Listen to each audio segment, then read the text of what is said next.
আকরামুল হাসান মিন্টু মোল্লা, আমাদের নরসিংদীর বাবুল সরকার, সারোয়ার মির্জা, শফিকুল ইসলাম স্বপন সহ প্রিয় এলাকাবাসী, আসসালামু আলাইকুম।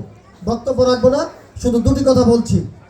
প্রথম কথাটি হচ্ছে, এই যে নির্বাচন হচ্ছে পলাশে, ইনশাল্লাহ আপনাদের বিপুল ভোটের মাধ্যমে যদি মঈন খান স্যার ধানের শীষ নিয়ে পাশ করেন, ইনশাল্লাহ বিএনপি সরকার গঠন করলে মঈন খান স্যার বড় মন্ত্রী হবে।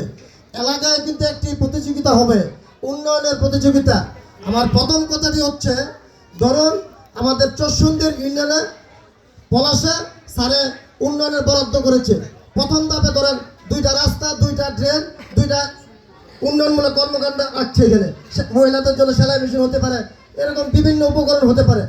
তো সেইখানে যদি ধরুন জিনারদি ইউনিয়নের নেতৃবৃন্দ বসছে, চরসুন্দর ইউনিয়নের নেতৃবৃন্দ বসছে স্যারের সামনে, তখন স্বাভাবিকভাবে যদি চরসুন্দর ইউনিয়নের ভোট বেশি পায়, তখন কিন্তু স্বাভাবিকভাবে স্যার বলবে চরসুন্দরের প্রথম উন্নয়ন দাবটি আমরা দিব। তো সেই কারণে বলছে, উন্নয়নের প্রতিযোগিতায় যেন চরসুন্দর গোটা পলাশে 1 নম্বর থাকতে পারে। সেই কারণে চরসুন্দর ইউনিয়ন থেকে আমরা ধানের শীষে স্যারকে বিপুল ভোটে বিজয়ী করব। আজকে এই হোক আমাদের প্রত্যাশা। আরেকটি কথা বলছি, যেহেতু নরসিংদীতে থাকি, সেই কারণে স্যারকে নিয়ে স্বপ্ন আমরা নরসিংদীতে একটু বেশি দেখি।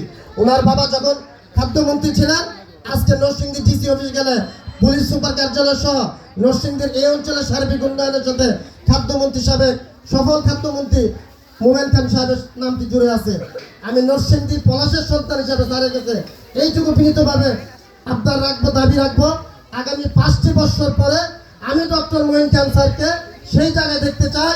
মাধবদী, শিবপুর, মনোহরদী, বেলাব, রায়পুরা, পলাশ, নরসিংদী চরাঞ্চল সহ প্রতিটি গ্রামে আমরা যখন পলাশের সন্তানরা ঘুরতে যাব, ওই এলাকার লোক যদি বলে হ্যাঁ এই গ্রামে স্কুল, এই গ্রামে মসজিদ, মাদ্রাসা, উন্নয়নমূলক কাজে রাস্তাঘাট, ব্রিজ, কালভার্ট সহ সকল উন্নয়ন কাজে মঈন খান সাহেবের ছোঁয়া আছে।